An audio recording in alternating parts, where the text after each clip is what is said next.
takes time, unfortunately. Mm-hmm. I don't know anybody.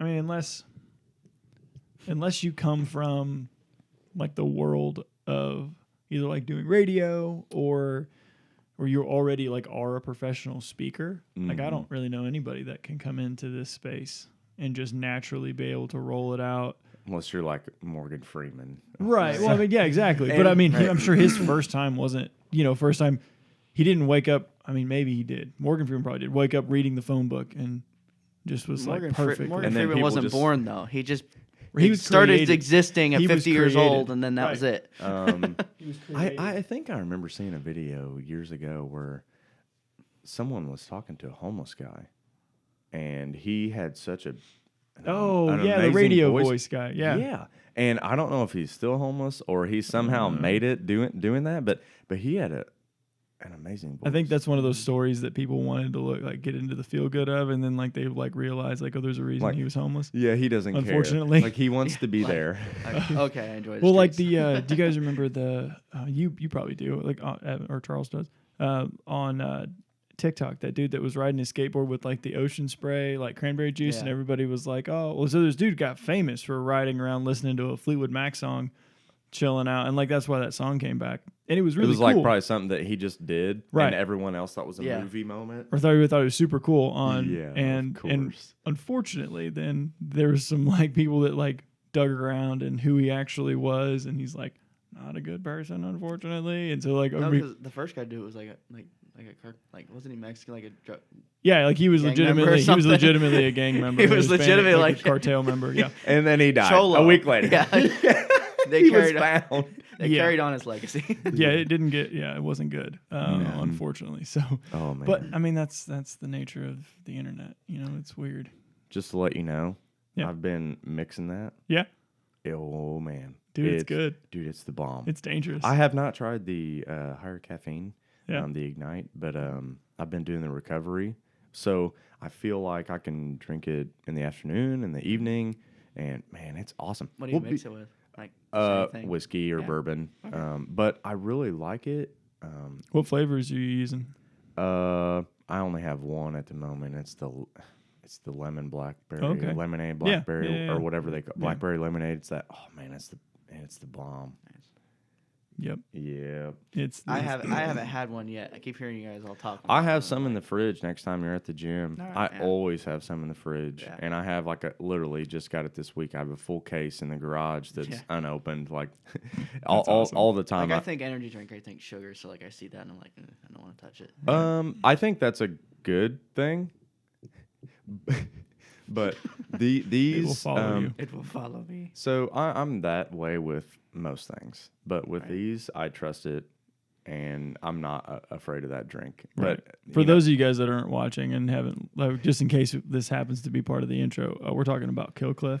It's our subtle plug. Maybe someday Killcliff. Killcliff. If any of you executives are out there listening to us, massive fans, sponsor and us. supporters. We would love a Killcliff fridge. Yeah, that would be stocked. Mhm. We're gonna and when I'm gonna post a little clip of this, be like #Killcliff. Try to tag them in. Well, Just keep harping until I send mention you a it case. to people multiple times a week, and kind of what I'm explaining to you. I completely trust it. It's got really good ingredients, and it tastes super good. It's awesome. I got you. There's a podcast I listen to. It's called the Unsubscribed Podcast, and it is. It's really dumb. I'll take a second here and explain it because it's entertaining. One of the guys is a guy named Donut Operator. He was a YouTuber and a Twitch streamer that like pro law enforcement does like shooting breakdowns and stuff like that. So that's how I found him. And then he's got a couple buddies that are in like the Black Rifle world, and so they're all video game nerds. Like at their core, that's how they grew up. And so they have a podcast where they'll get together and they talk about just stupid video game things or things from their childhood and stuff like that. While they're playing video games type deal. Sometimes, but a lot of times the podcast itself is them just sitting down at a table like this, just hanging out. And there's a beer that's, because they all live in Texas. There's a beer, it's called Ranch Water, that's from Texas. Sounds perfect. And so every episode, one of them, they all pop a beer together, and then one of them has some kind of like this is why I'm drinking ranch water today or whatever, in an Yeah. attempt to get ranch water to sponsor them. And they actually pulled it off because Wait, is ranch water like a PBR or is it's something is along those oh, lines. Yeah. I'm guessing. It's like I- trash. You know? Right. It's like Lone Star and like Lone Star beer in Texas. Like it's just a smidge above like Bud Light, and like don't come at me, everybody. Like I like Lone Star. But yeah, no, it's like Yingling or anything else. So Right. it's good. I'm a big fan of Yingling, man. Oh yeah, I was like so happy once it came to Indiana. Oh yeah. Used to make that trek to Ohio. Yeah.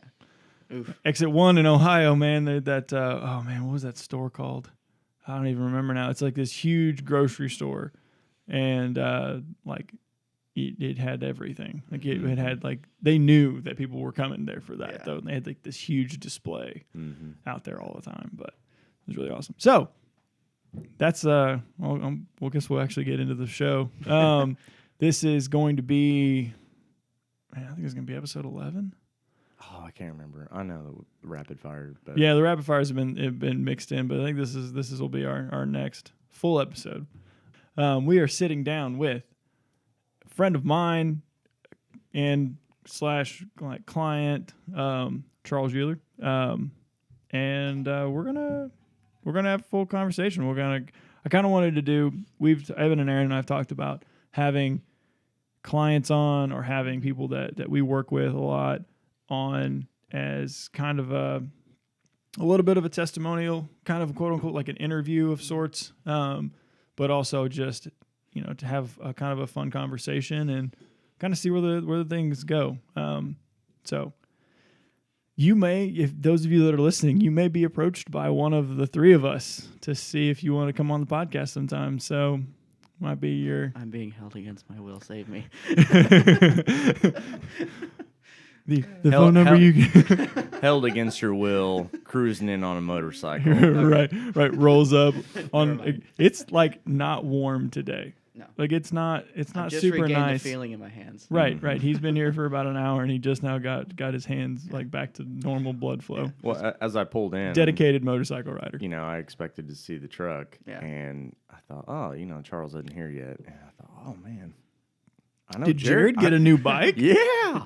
So, No. oh, man, that's Sadly awesome. not. I just, I really like it's like a character builder. That stimulus for sure. check, that's where I put it to use. Yeah. Right. All of them. right. I'd say U.S. the government, I'm using my stimulus check wisely. Leave me alone. I'd say the coldest I've ever ridden on was like 3 days before Christmas at midnight. There was frost on my windshield. And it was so cold. I lifted my wind visor to like get the frost off, and it Yeah. choked me. Like the wind was so cold, I choked. Oh, because it like dried you Yeah. out that fast. Yeah. I was like, But on the How bike, how long were Can't you on the breathe. bike? At least 15, 20 minutes. Yeah, that's a bit. Yeah, Mhm. one way. Dedicated riders. So, Yeah. like, Probably don't want to go back. Like just. yeah, like this morning, I'm like, why did I do this? Like, Mm-hmm. should have searched harder for my gloves. Oh Like, yeah. okay. All right, cool.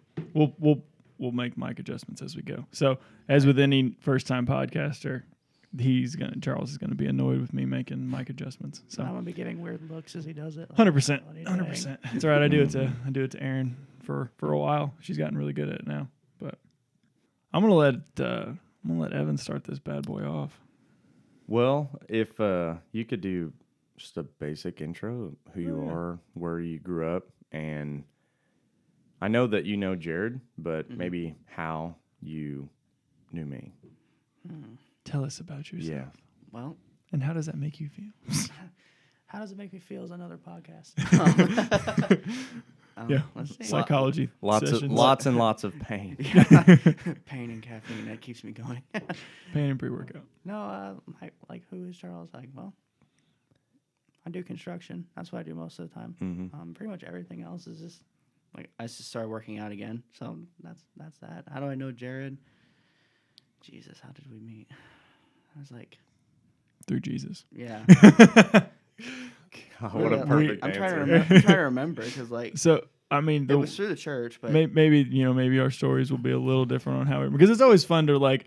This is how I remember us first meeting. This is how we remember. Like we've talked about that. It's fun looking back, because if you've known someone for a long time, you don't necessarily remember that first meeting. It just kind of develops into something. It's like, right. I've known Charles for a long time now. Like I first met Evan. Like I walked into the gym wearing a gray suit for my interview with Shane, and it was just like like all nervous and stuff, little college kid. But anyway, I think it was mostly at church.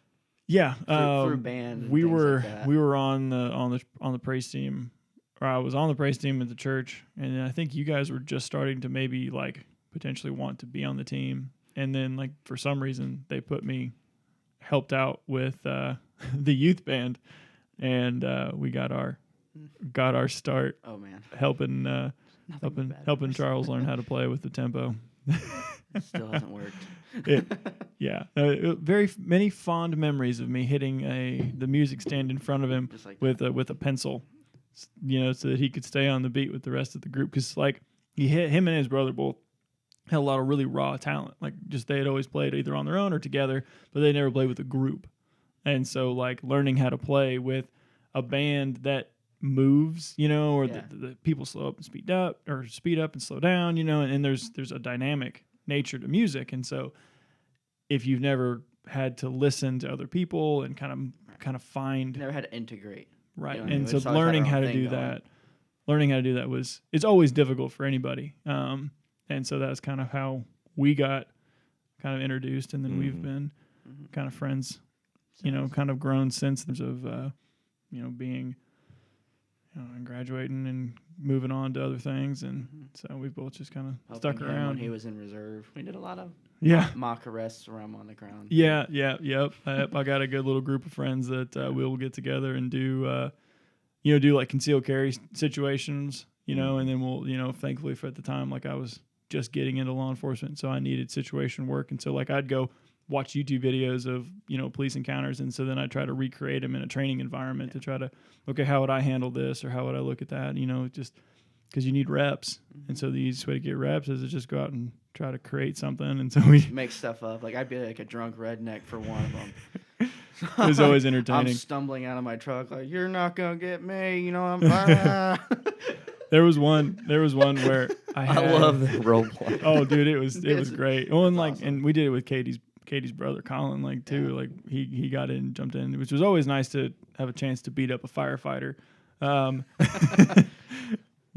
that rivalry is dead or anything. So, but anyway, so that's how we met. And then I don't remember now when I drug you. Eventually, I drug you to PRT. Yeah, because I never seen the evidence during school, so like that was never a thing. But like, right. I remember you guys starting PRT and hearing about you, and I'm like, oh, okay. And then I think I just bumped into you once at the gym because I was working out with Jared or something. I think it was on a weekend. Yeah. You had asked me for some stuff, and so we were in there working on a few things, and my schedule was such that it made more sense because obviously me working night shift, it made more sense to, hey, like I think you would do really well working with Evan. Yeah, and I think he can get you where you want to be. I think based on the initial questions, you were. It seemed like I walked in on an assessment. Like you guys were talking, perfect and it was pretty much. Yeah, that's right. Because we were already talking about it. Because I was thinking about getting back into working out. Because in high school I worked out quite a bit, and then I hurt my back, and then I'm like, well, screw this. Well, it's kind of funny because whenever I first meet somebody, you never know based on their age, or you never know what their history is or how vast it is. Right. And I just walked into the gym and I was just going to work out. Yeah. And, seeing you talk with Jared, and I could tell, I can't remember if you just kind of said, like, take it, but I could tell, like, Jared was just like, hey, just continue the assessment. Yeah. And that's exactly what I did. And that's the thing. Like, so he came to me with, like you were talking about having a little bit of a back issue, and for, a lot of people, like a back issue or a back pain or a back injury, like can be daunting to kind of like try to come back from. And so he had came to me about that. And so we were in the gym doing some basic assessment stuff. And, the more that we were working together and more, I was like, okay, like you were going to need a closer watch of starting out. Right. than like what my schedule was going to be able to afford. And it honestly, like, it worked out perfectly that you were coming to the gym to work out, Evan, and then, you know, it was like, oh, hey, like, these are his issues. This is where he's at. You know, I think he would be perfect for something that you're trying to do. And, you know, thankfully, like, the pieces fit together pretty well. Yeah. It was funny hearing you talk about injuries because, you know, I just casually asking, you know, hey, what's happened to you? And just for like context, how old are you? 22. 22. Yeah. So So very right. young On for the- the injuries on the younger you side. sustained. I've Yeah, been in some and injuries and wrecks. and right. I've Well, been that's- through a lot of crap. well, Yeah. it is kind of funny, but it's very real. I can tell, like, it was a while ago. It wasn't like 3 weeks ago or Right. 6 months ago that it's almost a fear. But you haven't just accidentally wrecked a four-wheeler. Yes, I I have. mean, I mean that It didn't like just happen. Right. you didn't just like Well, that's something I remember too. That was one of the reasons I was in the gym because I just got done from breaking like 3 ribs in my back. So I was like trying to figure out if I could still lift things too. On top of that, Can you repeat that? What you just said? What? You just broke 3 ribs in your back, Yeah. and you thought, oh, I kind of like to lift weights again. Yeah. well, I've been healing for like a month or 2. Hmm Some I'm just people they don't ever get back for the rest of their life Yeah. if they have an injury like that Mhm. because it's really hard and painful. I've never had a major rib issue, but every single breath is painful. Mhm. So if that alone is going to deter you from any kind of like specific movement, and you're already like, it kind of shows your character and Right. who you want to become and who you are whenever something like that happens. Yeah. It matters just because Mhm. I mean now you're lifting weights. And would you say you're pretty close to pain free? Yeah. Yeah. yeah. I mean, considering where you were. Yeah, like as far as ribs go, I don't have any problems there. The back thing, like I wasn't hurting when I started working out again, but it's always like in the back of my mind, like Crap, if I do this again, this is gonna hurt. Because you were working out. You were working out like at the Y kind of on your own Yeah, and every tweaked it day. again. yeah, I was in high school. I had a lot of time, so I was working out every day, hour, 2 hours a day, a lot of isolation, and I was Right. losing a lot of weight. So what the therapist told me, my body hadn't learned how to keep up with the weight loss and the weights, which now I know is more or less a lack of knowing how to brace. And then went down into a squat and then Yeah, and so that was Tweaked the muscle. a couple of years ago. And so Yeah. like anytime that him and I had worked out, like you could always tell like just kind of super timid, you know, in that area. And you know, and that's something like we talked about with Dr. Applegate or Brandon for a while, was the idea of like you get that pain and then the memory of that pain is always in the back of your mind. And so every time you go into a squat, anytime you go pick up something off the ground, Oh, you're, it doesn't leave you because like you're even now, like protecting. I think about squatting, I'm like, this better be perfect. Like or right. To this day, if anyone ever messes with my left knee, it doesn't matter their level of education or professionalism, doesn't really matter. If someone messes with my left knee, I'm completely trusting you not to hurt me. Right. And I would consider myself kind of tough. right. When I'm in that vulnerable position and someone is moving, like they're just testing range of motion. That's all they're doing. Right. And a little bit of lax in my knee, it makes me sweat immediately, and I'm extremely nervous because I associate it with the pain with that injury. Right. To this day, yeah.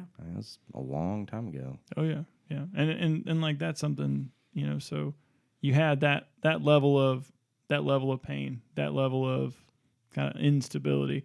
What did kind of the process look like? Not only from Evan's standpoint, but from your like just seeing it and feeling it. How'd that process look from going from consistently being maybe not scared, but like timid on your lower back, and like how did that look working into a place now where I say really just people watching my better at form. it. Like I never really have anybody watch my form. Mm-hmm. People that I like knew what form looked like. Like people watch my form like, yeah, that's really good form, man. But then like I'd walk into the gym with Jared and he's like, well, just do this a little different, or just Let's never try like tweaking huge this. Let's poke improvements, this. just little things to like make the overall exercise much better. And then coming out of that timidness and okay, I'm doing this right, so now I can push. The skill of what's behind the eye watching you goes a long way, because everyone that told you you have great technique or you have great form, based on what? Based on what experience? Right. So whenever someone like Jared watches you, you may look okay, and internally what you're actually doing may not kind of line up at all whatsoever. Right. And the little tweaks make it better and better and better and more Right. aware and more coordinated, and it really does. It matters. I wish I could say that you can just go in the gym and exercise and not care and you'll never get hurt and you'll have all the benefits in the world. It's not like that. That is not realistic at all whatsoever. You're not going to, crush your first interview and make millions of dollars. Right. That's, how many people do you know like that? Gotta It practice. doesn't, you have It's to, not real. You just Yeah. got to work at it. yeah, definitely.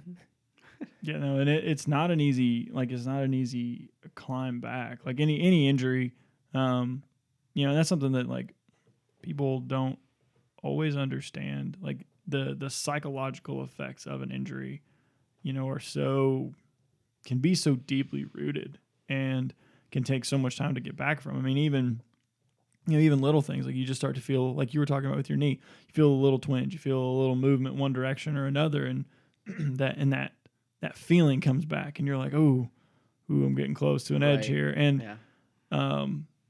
and sometimes that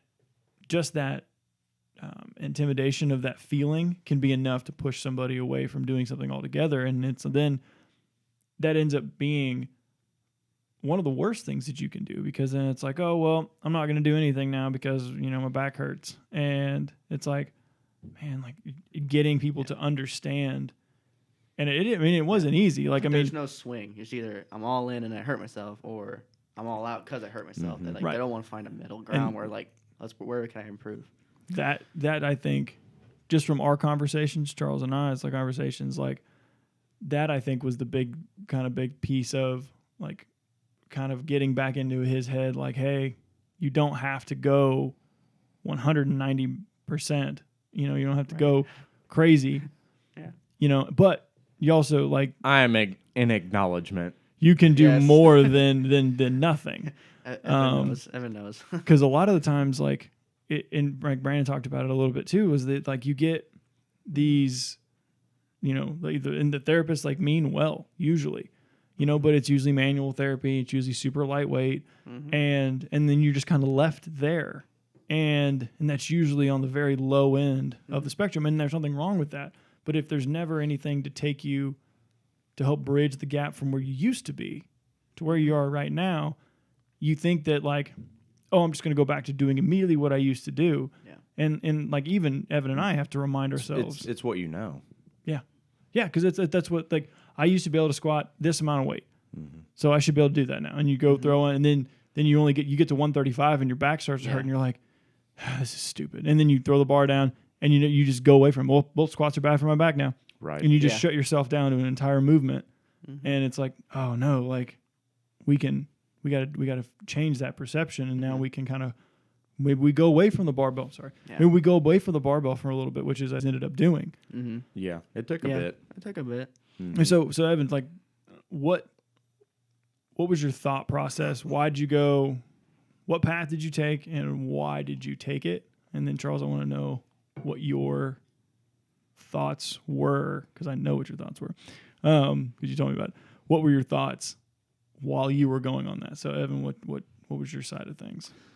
I'll get into that, but I before I forget, I Before we want forget, to mention something else about whenever you had the injury and you were in pain. We talked about it with Brandon on the podcast. The first thing that a therapist is going to do with you is assess you and look at what your range of motion hopefully is and what it could be, Right, like what it the should goal. be, yeah. So if you are in pain and you hit a range of motion that you can't move past without pain, and you're not with a professional or you're not trying to push things in a very safe way, you that's a barrier, and that barrier never really goes away. And then what happens, with your ribs or your back, if you stop moving, I mean, really, it does affect the rest of your life, because at that moment, it doesn't matter if the injury was in the elbow or the knee or the foot, limits range of motion, and that creates atrophy. So that joint and the muscles surrounding tendons, ligaments, every single tissue around that area gets smaller and weaker, and that causes pain, even more pain, even though you had the injury and the pain's over. Right. After, honestly, maybe a few weeks. Right. But the injury's still there. Yeah. Your body's just compensating. And then the atrophy starts, so everything gets smaller. So then you had a strong joint or a strong group of muscles and everything around that area that got injured. And then it's smaller and weaker for sure. And then it's going to cause more and more pain. And that's really just more like psychological pain for the rest of your life. Yeah. So the reason why I brought that up is, why did you trust me to take you on as a client with these injuries and this fear of pain, fear of movement potentially, and you're also young? Probably just a reputation of like you guys in the gym, just hearing like about. I honestly heard about you guys from strength school first, but I would say with PRT now, but I don't know, just seeing the people that were coming out of there and just like getting stronger and just knowing that I needed someone who knew what they were doing. Because like I know how to work out, but like I did that in high school and I hit a limit and then I just got frustrated. Okay. So I don't know. Right. Oh, and like, and to that point, like, and this is nothing to like downplay anything, but like when like you even, so you know a lot about working on trucks, working on vehicles, there's going to be a limit to your knowledge at a certain point. And you're going to need to go to somebody that is an expert. for sure. Like Who has the tools? who has the There's tools, who just- has the knowledge, who has the experience. And that's something that a lot of people don't realize, or maybe they realize it, but they don't want to, I don't know. Like I sometimes, like I've had conversations with people like that where you're just like, either it's just unwilling or they don't think they need it. But it's like, man, like there's a reason that, we went to school for the things that we went to school for. We've studied, we spend the amount of time that we've poured into learning about the human body, learning about the differences. Like, the people that are like, oh, your form looks really good. Maybe that form looked good for them or for their buddy. Right. But your levers are different. Your body mechanics are different. Your body composition is different. And all of those things have to come into consideration when you're, determining, hey, does this look good objectively? Does this look like it's going to be a healthy movement pattern? And that just takes time. Like I wasn't in college coaching, collegiate athletes and going, perfect. And I didn't know that initially. Like, it took me thousands and thousands of reps of watching somebody do stuff before and watching a really wide range of people doing things to figure some of this stuff out. And that's just part of it. That's the fun part of it for me, I guess, is that the diversity is there. Like biology, any biology-based practice is not a science per se. It's very fluid. Yeah. I mean, there's a lot of individualistic There's still differences. a lot of theory. When we look at whether it's nutrition or working out, like there's ranges of things for reasons. It's like there's no magic perfect way that will work for every single person every single time. It's always a range, and that's what makes it fun. So I don't know if we really even mentioned this yet, but Charles is an online client that happens to be local and comes in the gym. Once every 3-4 weeks. Yeah, like which is honestly the best case scenario for me. Right. Just because I get even more feedback, which is kind of funny because an online client, ideally in my situation, you pay me for a service, I never talk to you ever again. And then that's the normal model. That is how that's how most people do. As a trainer, whether you're doing training or nutrition, that's the goal. Is honestly as little communication as possible to get the result and make the most money as possible with as many clients as you could sustain. Right. But that's the general model. Really like that you're local and I know you, so you can, hey, are you busy? I'm going to come in the gym. I want you to come in the gym because the program's going to be better. The reason why I bring that up is because to me, feedback is the most important thing for me, and it actually makes me who I am as a coach. Right. Because 100%. if you don't tell me anything, then I don't know how to make it better. So there's no way that the program that I've given you on day one is, I want to cuss and say, worth it. Okay? It's not very good.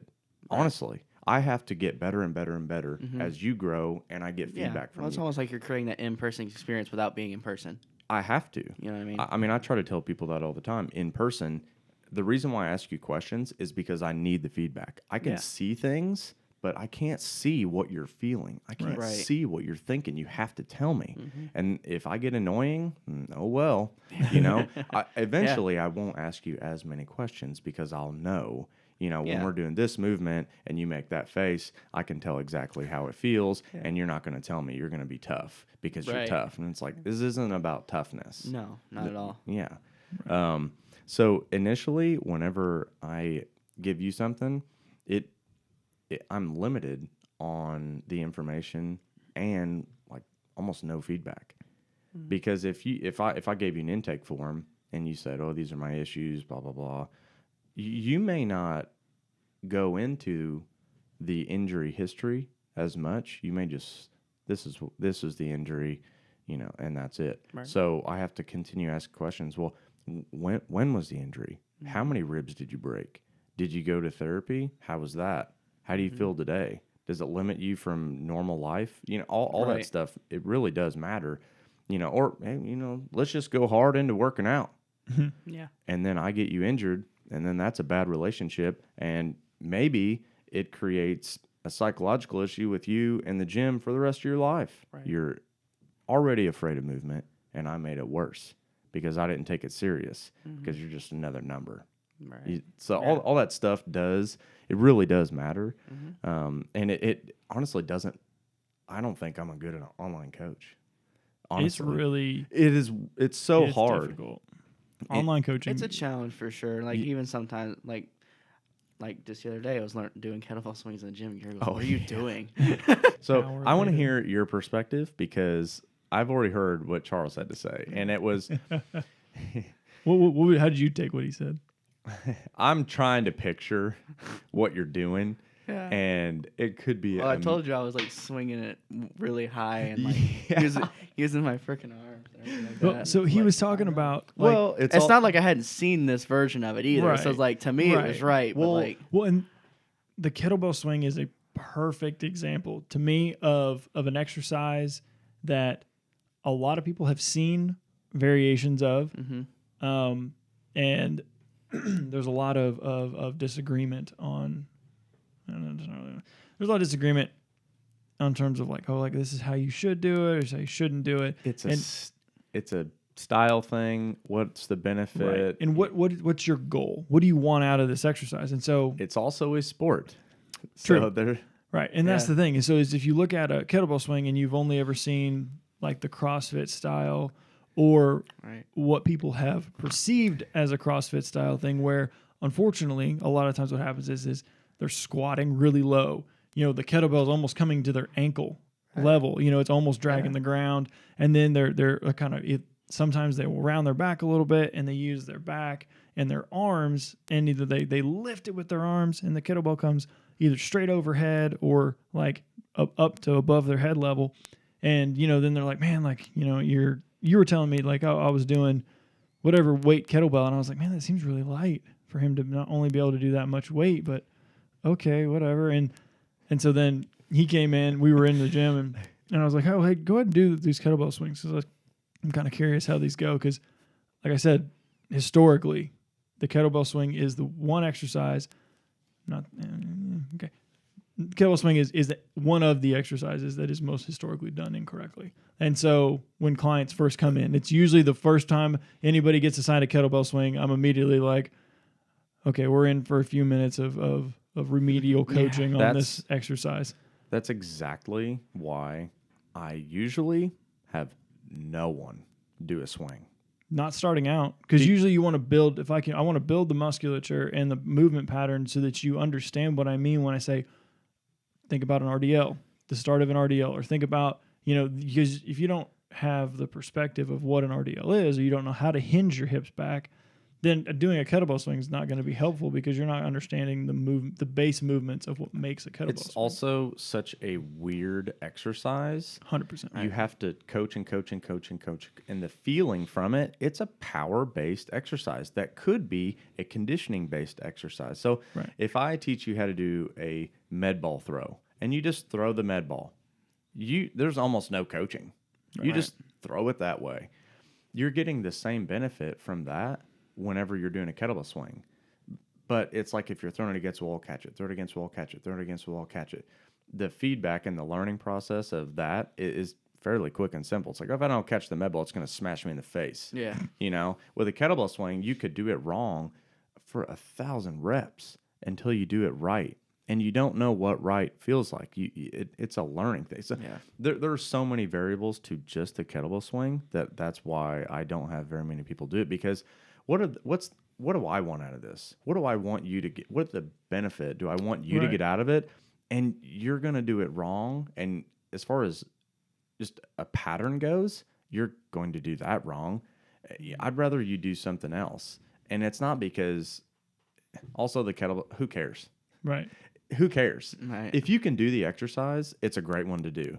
But most people, I mean, more than 9 out of 10 people, 9 out of 10 times they're going to do it incorrectly. Right. It really a is. lot of times. Yeah.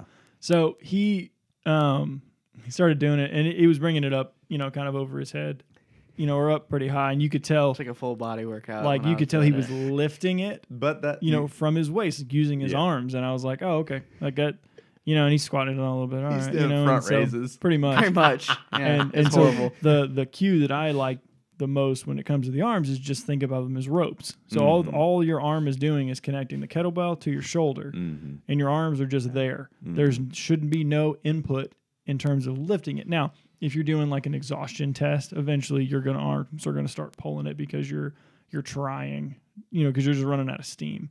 But the primary mover in a kettlebell swing should be your hips, should be your glutes pushing your hips forward, coming to that neutral position, and the kettlebell continues up because of the momentum built by your hip drive. And then you rebound a little bit as the kettlebell comes down. Usually will stay about knee level. The main mass center point of the kettlebell will be about knee level. Your hands should never go below your knees. And you kind of come back into the bottom of somewhat of an RDL hip hinge positioning, and then you bring your hips up, and the kettlebell comes back up. And so, in order to load the hips. Yeah. right. And it's not an easy, there's a lot of moving pieces to it. It looks relatively simple, It does. but if you're not having somebody tell you, hey, these are the muscles I want you to feel, this is the movers I want you to use, it's easily turned into something that it's not intended to be, and someone hurts their back or they tweak their shoulder, or things of that nature. And that's why when I tell people, like, hey, if you're feeling this in your back, we need to make some adjustments. Or if you're feeling this here, we can make those adjustments. Heels stay based into the ground. Like there's a lot of moving pieces, like a squat, like anything else. There's moving pieces to it. So you just gotta. Yeah. Also, you never know. I don't care how good of a coach you are. It may be a 30-second thing, or it's going to take 2 months every single day to try to teach you how to do it, and you're just not going to figure it out. Right. You know, how much Sometimes it takes a while. how much of an investment do I want to put into that one exercise that honestly doesn't really mean that much unless you can do it really well. Right. Right. Well, it's like Olympic lifting. There are some really good benefits to Olympic lifting. There are some super drawbacks to Olympic lifting if you don't know how to do it right. And so you have to do that. And that, as a coach, you have to do the risk reward of, is this worth my time and energy to teach this person how to do this exercise, or to show them this, or can I get a similar training effect in a much simpler exercise? Can I get the same training effect sometimes in a simpler exercise that they enjoy doing? And maybe in 6 months or a year or 2 years or whatever, they'll master this movement and this exercise. And then if they want to learn this other thing, cool, we'll teach them it. Like I come back to Olympic lifts every once in a while. I don't love them. Like they're not my bread and butter. They're a tool like any other way of training. And every once in a while, I'll come back and I'll do some cleans. I'll do some snatches. I'll do some stuff because I like how you mentioned that because It'd be it's some people live and die by the Olympic lifts. Mm-hmm. And Jared just said that even with his background with strength and conditioning, he likes them, but he doesn't really care. It's not going to make I'm or not break. married to it. It's not going to make or break his Yeah. strength, power, or fitness level at all. It's honestly just something fun to do, and he's skilled enough to do it or to not do it. Right. You know, You can build strong, powerful, fast, high jumping athletes without using Olympic lifts. hmm It depends on the tools in your toolbox. You know, we're just talking about keys, and Yeah. you're like, oh, I don't have the key. And Right. well, you want as many keys as possible as a coach. You want all those skills, and you want to know how to use that tool and that tool and that tool and that tool. And the more skills you have and the more experience you have with those things, if you come to me and ask, oh, hey, well, why don't we ever do kettlebell swings? Honestly, I don't want to waste your time, so I could just say it's not worth it, and that's why we're not doing it today. Right. That doesn't mean I don't think it's worth it at all. It's just not worth it for you at this time. Maybe in 6 months we'll do it or something like that. And that's how you have to speed the process up as a coach. And it's really hard to do that because well, I watched this video and I read this article on kettlebell swings, and it changed this guy's life, or it did this, or it did that. Right. Lance Armstrong can swing a 70-pound kettlebell for like 15 minutes. I'm like, okay, well, he's a cyclist. That kettlebell swing did not make him the best cyclist in the world. Right. Right. Being Well- a good cyclist made him the best cyclist in the world. And to that point, we can cycle back. Not my bad. Circle back. We can circle back to how you looked at progressing Charles, and then how Charles perceived that, or kind of took that progression. What do you think about that? So initially, as far as getting Charles started, that's the goal from my perspective, is let's get you started. And how do we do that? Well, we know you like lifting weights, so I'm not going to make you do cardio. It does not matter what I think of the benefits as far as cardio goes. Yeah. Honestly, how much cardio do we do? How much time have we spent talking about cardio? Not a whole lot. Not a whole lot at all. When I'll put it in a warm-up, I don't even care. If I don't care, there's a reason why I don't care. Right. You don't need to focus on it either. The meat and potatoes are trying to get you to lift weights as safely as possible Correct. and progress. Yeah. Being comfortable in the gym, being comfortable lifting weights, you can still, you're a young guy. You want to be able to, you have a manual labor job. You need your body. Yeah. Not just like having jacked biceps. Right. You need to be able to lift things up, and you need to be able to teach people how to do stuff without you doing everything all the time. You can just like point like, hey, do this, hey, do that. Yeah. Without it like destroying you. Or have a fear of, hey, I can't pick up that drill. Can you pick it up for me? Are you Right. kidding me? Maybe when you're 65 or 70 Right. and you're just lazy and like, hey, I want you to pick up that drill because I've earned it. Yeah. It's not Pick it that. up. So getting you in the gym and just Yeah. being comfortable lifting weights versus if you would have said, I want to deadlift 500 pounds next week. I'd say, well, we need to take a step back. Right. And we need to look at like what you're- Reevaluate what's possible. yeah, like why do you want to do that? So because initially you didn't really have very many performance-based goals or anything like that. Even like remember too, we only started out with 2 days a week. Yes. So I have to guess on a lot because there are a lot of things that I don't know, and I'm expecting feedback on whether you like it or not, because that matters too. But how do we get you from not training at all to safely be comfortable in the gym, wanting to train 2 days a week? What do we have you do? It's pretty tough. So, well, we're only training 2 days a week, so we need to do something full body. And it's going to be hopefully more muscular and coordination based exercises. So even if I have you do body weight bird dog exercises, it's not going to help you build strength. It's not going to help you build muscle. I know that. I don't know if you know that, but I'll put it in a warm up. So if you need to skip it based on time, or we're only doing 5 reps, why are we doing this exercise? It's weird. I'm just like waving my arms in the air. Right. There's a lot of that stuff that goes into it. And, if you tell me I hate that exercise because I feel stupid, we're not doing it. There is no reason why we need to do that exercise. Right. So we can get the same training stimulus Yes. another way. this type of feedback sharpens the sword. Right. Okay, even if it's a short, dull one or whatever. It's a butter knife. It starts as a butter knife. It starts as a butter knife, and you just You can slowly, slowly whittle it into a dagger. get Yeah. it into something So, that's usable. so my initial goals with you were to get you into the gym and be comfortable getting in the gym and almost like wanting to train, doing safe muscular work, not necessarily to build muscle, but it's a pretty safe start.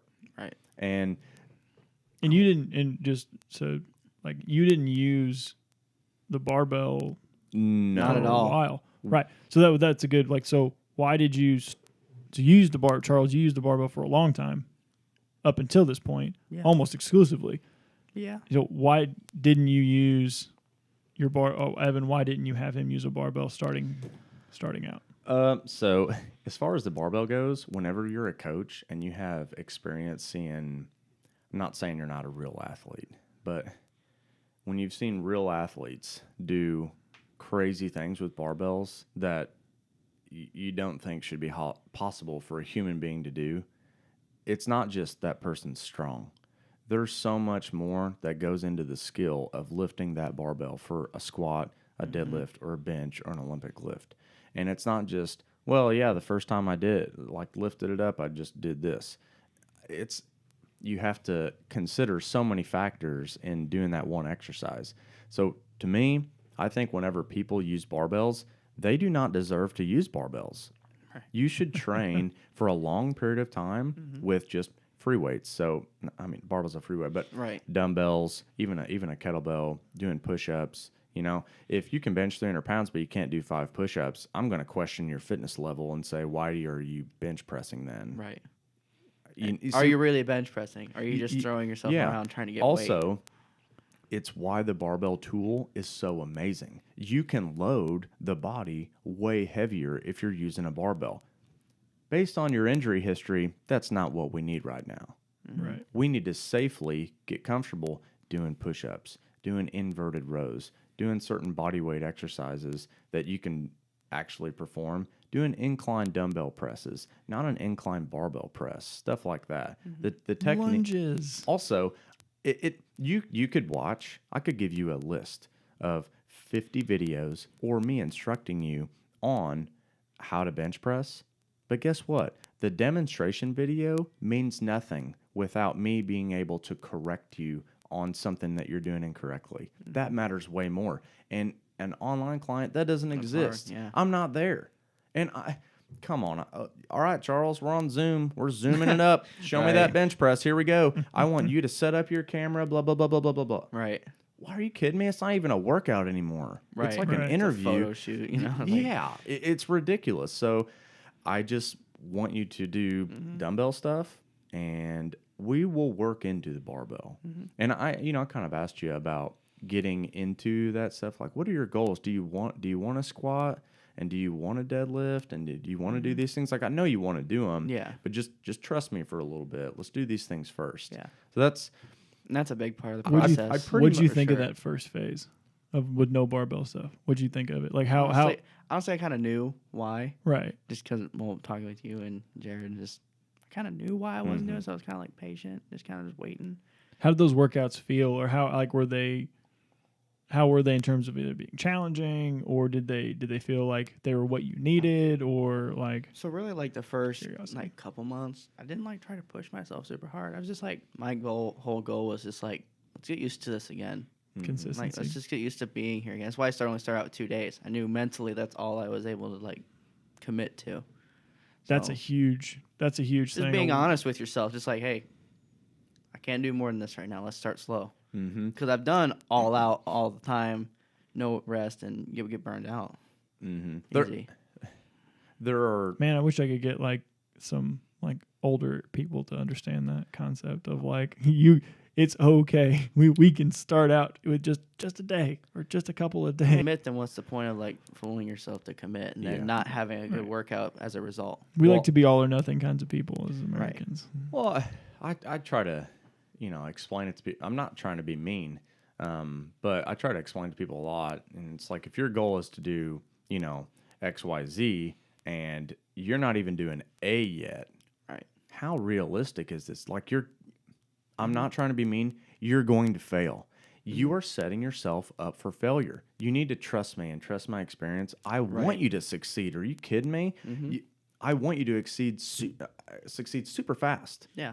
I want you to go A, B, C, D as fast as possible. And maybe we could skip a few letters in there here and there based on your skill level and stuff like that. Right. But so many people, like, hey, I heard 5 days a week for an hour.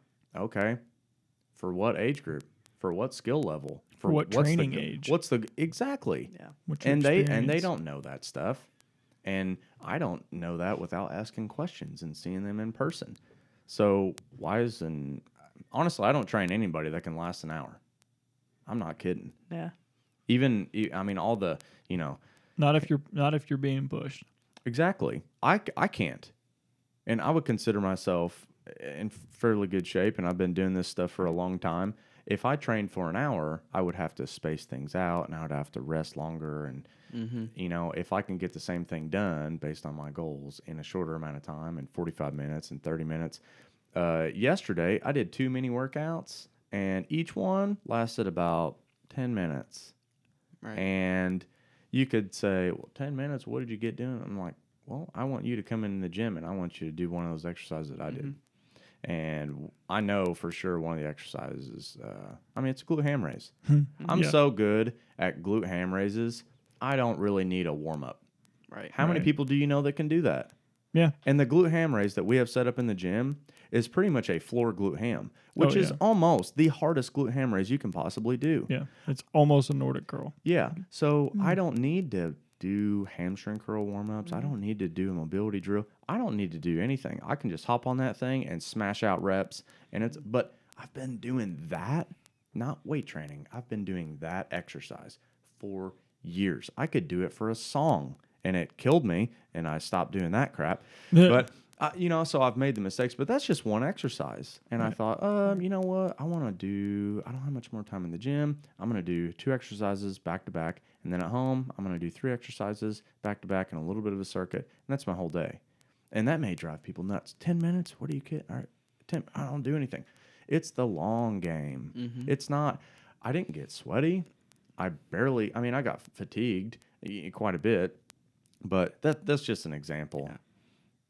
Oh, yeah. I think some people get irritated, and even sometimes I have to tell myself, like, you don't have to kill yourself, because you get that old school mentality of, like, seeing guys like Lou Ferrigno or Arnold Schwarzenegger, like, all they did was push themselves to the brink. So that's the idea that people have in their mind of, like, working out. Like, for the longest time, it's like, if I'm not sore the next day, I didn't work out hard enough.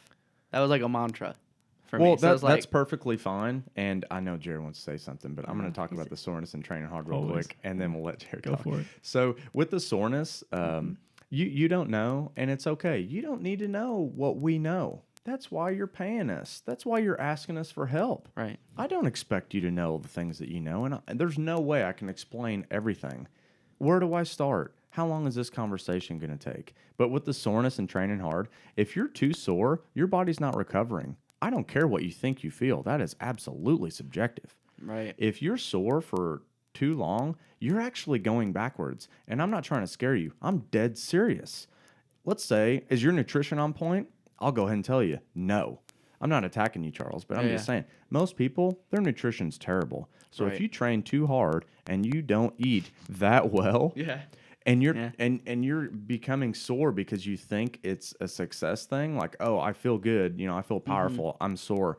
You're actually going backwards, and it has nothing to do with you putting effort into the gym. You're getting worse. You're probably losing muscle tissue because the nutrition that you're eating sucks enough that your body has to pull through super healthy resources, your healthy tissue in your body, to repair the damage that you've done because you're being an idiot. And you don't know that you're making these mistakes. And that's part of it. This is that old way of thinking. It is. It's not necessarily the truth, really. It's also the person who's training that hard. Maybe they're gifted. Maybe they're an idiot. Maybe they don't know. My guess, if they are able to train that hard, it's because everything else, they're sleeping well, they're eating enough food, they're taking care of themselves, so they can destroy themselves in the gym, and they can actually recover from that punishment. Most people, it's super important, really. Like, that's something I've noticed. Even again, I've been kind of like slowly letting myself get more and more serious into things. So, like, nutrition for me has been a big thing the last month.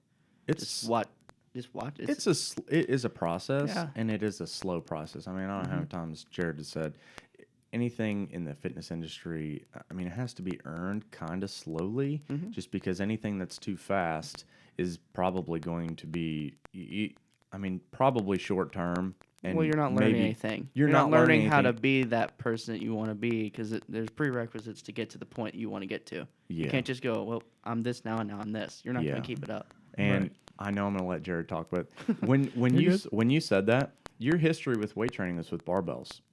Why wouldn't I use that to my advantage? And all right, Charles knows barbells. Let's have him train with barbells. That would be the easiest way to teach you how to do things. You just don't need load. That's why I removed the barbells. That's a better answer, actually. Right. And why I didn't start you with barbells, even though that's what you know. Yeah. Well, it's cool now starting out with that platform going into, like, I've noticed even, like, I'm Actually used to bracing now. Well, I also or just different things that make those exercises safer even. without trying, I gave you these skills, but you earned them.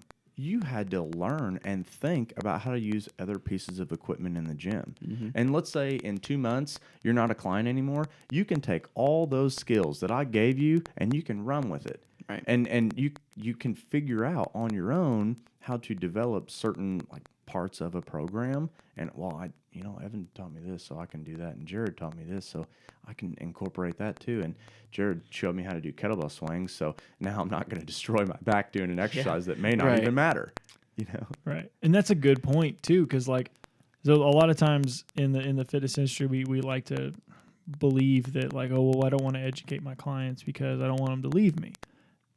Honestly speaking, yeah, at the end of the day, of course, I would love that every person that trained at PRT could train here forever. It's not a realistic thing. The ultimate goal, though, for us as coaches is we want your life, Charles's, the people that are listening, like we want their lives to improve. We want you to get better. And if that means you come for 6 months or a year and you learn a lot and you move or you financial situation changes or whatever and you go somewhere else or you go do your own thing, I want you to walk away from that time having learned and reprogrammed some life habits so that way, okay, now I can make improvements. That's part of the reason why we do the podcast is like I want to provide as many opportunities for people to learn. And that's something that like, yeah, Evan builds the program, but all he's doing is providing you, Charles, with the opportunity to do that workout. Right. Because we can build perfect programs. We don't, by the way. It's up to me and the individual to make it as successful as you want it to be. 100%. You're the one that shows up and does the work. And I'd say that's one of the harder things about even, like, I've noticed about doing the online course. You have to be your own motivator. You don't have a coach saying, hey, you can work out, you can do more weight or do this. Like, I'm kind of already hard on myself anyway, so I'm that person at the gym's like, you can do more. Suck up pains for now. You go home and temporary you pain. won't. You know, you Little won't, discomfort's okay. Yeah, it's like you gotta be your own motivator so you can make you can have an awesome program and it not work. Absolutely. 100%. Absolutely. 100%. How, what I was thinking about earlier, how has your weight loss looked in terms of what you were doing previously, the workout style that you were doing, and how your weight loss looked then, and versus how the weight loss progress has gone doing what you're doing now? As far as like on the weight side of things, I'd say like obviously I'm doing. Or how about do you like slimming like- down or body composition changes? Like I don't know, like when I first did it, I dropped a lot of weight. So, but what I was doing wasn't very sustainable. Like chicken and rice every day for every meal, you're gonna get sick of yourself. Sustainable is the most important thing you just Right. said. So like now coming back into it, like just mainly from the nutrition side of things, because that's like honestly that's been the hardest part. Again, relearning that like Right. you want to eat right for your training, but also like in a way that's like enjoyable. it's also So like for weight loss, like I'm down to 213 now from Yeah. 240. Right. You know, Yeah, and you've been working with Evan for, what are we at? I think we're on week 15, 16, something like that. yeah. Right. So that's a really good progress number. And, and then I'll add for a little caveat, like, that's not to say that, like, everybody's progress is going to be this way, or everybody's progress is going to be Mm-hmm. exactly like yours. Right. But Oh, it's different for everybody. 100%. But it shows that, okay, with doing something slowly and incrementally increasing your activity level, Right. slowly and incrementally improving your Mhm. nutrition, your sleep, your recovery, all of those pieces being put together work over the Oh, long yes. haul, slowly and incrementally making those changes rather than slamming a perfect, quote unquote, perfect program of nutrition Right. and then Right. trying to make this super hard life Well, 'cause change. it really, as cliche as it is, it's not dieting, it's lifestyle. Like, Right. you have to make a conscious decision every day to eat better food. Like, you don't just start out doing that. Mm-hmm. You know what I mean? No, not at all. Hearing you guys talk makes me think about, why initially we started out with 2 days a week, and now we're on 4 days a week. Mm-hmm. So I did not. 2 days a week, honestly, I thought was an okay start, but you wanted the 2 days a week because you thought that that's all you could commit to. Yeah. And then you wanted to try 3 days a week, and I thought, all right, that's a good thing that you want that. What if I would have said no? No, I think 2 days a week's perfect. I think we need to stick with this for another Honestly- 6 months. Honestly, because I'm one of those guys, like, if there's a program, I'm just going to follow and trust this process. Yeah. I probably been like, oh, okay. But my Like, point, I would have been like, I enjoy training, so, like, Yeah. I would like to train more. Or you might find me saying, like, yeah, I worked out, like, Thursday off the program, I did my own thing, like, yeah. Well, if you want more, I want to be able to give you more. Right. And if I would have started you out on, I only do 5 days a week programs.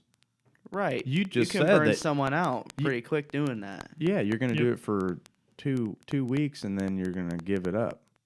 Mm-hmm. Like, I really like the process. Like, as you're growing, I am too. The whole. I mean, both of us. Mm-hmm. And there's a lot that goes into that as far as online training. That's why I primarily like to coach people in person, and I probably give way too much to someone online just because I want you to have the same experience, and Yeah, it's right. impossible, and it drives me nuts that I can't give you that because that's where all my skills lie. Mm-hmm. But I just think it's interesting going from 2 days a week to 3 days a week to 4 days a week, and it could change in the future. I'm not smashing you into whatever model I think is perfect because I admit on day one it's not perfect. It's going to grow, and it has to grow. Right. Yeah. 100%. And that's something like for people coming in, like when you have that initial intake process, you kind of have, like you said, you have an idea. And then as you progress, you go, okay, this person is at a point where maybe we do need an extra day of training, and that's the great thing about for the way we have things set up currently. If you have an open gym, membership, you can come in on an extra day and do a workout that Evan or Aaron have built for you, that because you need that third day, or you can handle that third day because it's something we've said a lot, but it doesn't matter what you can do, it's what you can recover from. Exactly. And so Mm-hmm. if as you build that athletic base, as you build that cardio base, as you build your ability to actually continue work capacity to do work, then you can start to do more. You can build up a solid enough strength base that you can handle a barbell now again, or you can do different things, and that's not something that just happens overnight. It's definitely a continually, like I said, sharpening that butter knife into a dagger or whatever. Yeah. I kind of want to mention the kettlebell swing thing again. Go for it. Yeah. And Go ahead. What's funny is even the kettlebell swing, I know it's so silly and people may not even know what we're talking about if they're just listening, but just give it a quick Google and you'll see what it is. Range of motion matters on exercises. Yep. It's kind of subjective. It is. You want a controlled, healthy, pain-free range of motion. And if you don't feel the pain when you're doing a kettlebell swing, you don't know if it's bad. Why did Jared correct you? You didn't hurt. Why am I doing it wrong? Right. So you may, as soon as Jared leaves, I'm gonna do it my way. I kind of think about a kettlebell swing, and you don't necessarily feel the pain because it's generally it's a power-based movement, and you're not gonna feel tension the whole time. You want to feel tension most of the time, but you can't. It's not. It is a loaded exercise, but it's a pendulum. There's not weight loaded on you the whole time, especially at the top. It's literally it's weightless. It's a pendulum. It's floating. Yeah. For a second. Versus like a squat. Well, what if your knee kind of hurts and I say, I want you to go all the way down, and you say, it hurts my knee. And I say, more range of motion's better. Go down. Yeah. You That's blow your knee out or something. 100% like negligence. Oh, yeah. So, and there are coaches that do that. yeah, every single exercise that you could possibly imagine, every single range of motion of those exercises, that applies. Yep. And it creates weird patterns, and people don't notice. And then, 6 months go by, and you do kettlebell swings this way, and for whatever reason, your back starts hurting again. And I think, well, based on the progress that we've done as far as doing hip-based exercises and back exercises, you shouldn't be in pain, And then I'll start asking you about work. Well, how's work going? Are you sitting more? Are you kneeling more? Are you standing up more? Are you driving more? And Or losing weights. regardless of that, what it could be is you doing kettlebell swings like an idiot, and you don't necessarily know that you're doing them wrong. That stuff matters so much, and Yeah. I consider those things just because I can't see you. But just so people know that if someone tells you, Charles, or if you saw an exercise online, they may be doing a pain-free, healthy range of motion exercise. But maybe you don't need to do the exercise that way just because you saw it that way. Right. That's why I mentioned the squat thing, because a lot of people have probably felt pain during a squat sometime, like in your knee or your back. And I'm saying that you can, and I want you to be able to go all the way down. But if it hurts, you should not force it. Right. And that's like the world of people that are out there that are like, oh, it's always got to be, A to G. It's always got to be all the way to the very ground, or every bench press rep has to be this way, or every deadlift rep has to be from the ground, from the floor. It's like there's so much variability. Oh, It's yeah. just not realistic to expect the human body to replicate the same thing every time. Right. Yeah. It's a skill. It's impossible. 100%. Mhm. Evan, do you have anything like closing in, ending kind of thing you wanted to go on? We're right around that. Probably we're going to be in about over an hour at this point. Not really. Everything all put together. So I just didn't thought know if you about had- joking about Charles' motorcycle and the helmet just being so cool. That's how the podcast started. I love that. Yeah. Goodness. Charles, do you have any closing thoughts, questions for either of us, or I would anything? say, as far as or any words to the if you're people? considering doing the online program, if you don't have much of a background in lifting at all, I would not recommend it. Because you're really just going to start from zero and be clueless. I appreciate the honesty. Yeah. Because you never know the skill level. You never know the questions that a coach is going to ask, or the severity of the program, or how hard it is. You never know. Right. And if Jared writes a program and he says this program is specifically for this type of a person or this type of a goal, and you just kind of skip through that stuff because you like Jared, and then you try to do the program and it doesn't work out for you, and then you say, well, Jared is bad at writing programs, or it's not Jared's fault. No. You chose not to read. Right. Or you chose not to ask questions. Right. Because I told you this is what the program's for. And then you say, well, you didn't get me, to do, I can't run 10 miles anymore. And Jared's, the program is not supposed to be for you to get better at running. Right. That stuff, Right. It can get pretty complex with online training and goals and the skill of the person and stuff like that. Yeah. If you are someone that is looking at online coaching, whether it's with us or somebody else, that's part of the reason why we don't really sell a lot of cookie cutter-ish programs, because of that. We want people to be able to come in and get something that is set up for what they want to do. Now, if you are someone that has a lot of experience and is just looking for a new program that will fit your needs, we do have pre-made programs that we've built for other people and other program designs that we can give you if that's what you're looking for. But if you're somebody that, okay, like I need some help, I need directions, that's part of the reason why our online stuff is really, it's a very hybrid model. It's an online and in-person kind of thing. We don't love limiting our interactions to somebody only being online, because that's, like I said earlier in the podcast, our goal is to get you the best results, the most sustainable way that you can get the goals that you actually want to live your life the way you want to live your life, Right.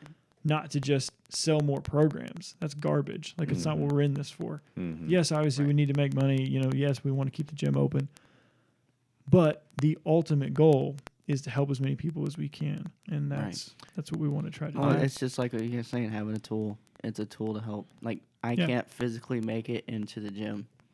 Yeah. My schedule just doesn't allow it. So, in my specific situation, having a background in things, I can do the online thing. Right. And that helps, I can't tell you how much free information that I've given this year versus any other year in my life in this industry. So many people called me on the phone, and I could easily just say, come in the gym. Let's start that interaction. Let's develop that relationship, and then you'll become a client. That didn't exist during 2020. Right. It did not exist, and it's still really hard for people to kind of move on and be comfortable in gyms. So I am giving the best advice I possibly can over the phone with people who are afraid and they want to become fit. They want, Evan, what should I do with this? Well, I only have, 2 dumbbells. I only do that. I don't know how to lift weights. I'm not going to a commercial gym. I don't have any kettlebells. I don't have a barbell. I don't have any machines. So I'm trying to give the best. I would be on the phone with people for over an hour sometimes. And I would have clients coming in, and I would have to try to wrap up that free conversation with someone. I'm just trying to help them out during a super hard time, but over and over and over and over and over. So I still have a hard time wanting to say, well, that phone call will be $50, sir, or $150, sir. Right. I want to give as much information out as possible, even if it's free. Right. Yeah. No, that's the way. That's the way we choose to do things. And like I said, doesn't mean that our way is right or anybody else's way is wrong. Right. But that's just the three of us. Have had those conversations, and we all are equally. We're aligned in that in that pursuit. So. Right. On that note, Charles, thank you for coming in. No we problem. appreciate the time and the feedback. If anybody has questions, comments, feedback, it's really nice in the studio. Our schedules have kind of evening back out, thankfully. So we start getting more podcast episodes released, kind of from back in the home studio, less on the road and less gym stuff. So those will continue coming out. If you guys have comments, questions, things you want us to cover, continue to send them to the Instagram, Facebook pages. Comment, come into the gym. Tell Evan that you like his new haircut now. They sent me that episode from last week, and I was like, "Oh, look, Evan got a haircut. He doesn't look like a homeless person." I'm sure his wife appreciates it. Some people really liked it, and they did not like that I got a haircut. I swear. At least you didn't I go never like know. full on like bald, like buzz cut. I've done that before, and I'm fine with it. But I'm always surprised whenever someone. You do something and you think is like, oh, it's a good thing. Oh, yeah, I feel good like having a haircut. And then some people are like, no. Somebody just comes up to you and just ruins your expectations. You do not need that haircut. Right. It's like, no. Yep. Like I said, on top of all that, like, rate, subscribe. If you think this is something that your friends need to hear, share it on your social media platforms. Go to the email page, prtycast@gmail.com. We've already got some good emails in there and things that we've got planned for the future. So thank you guys, and we'll see you next time. Thank you for tuning in to this episode of PartyCast. Check us out on your favorite podcasting site. And remember, each episode is also available on YouTube. Thank you for joining us on this adventure, and we will see you next time.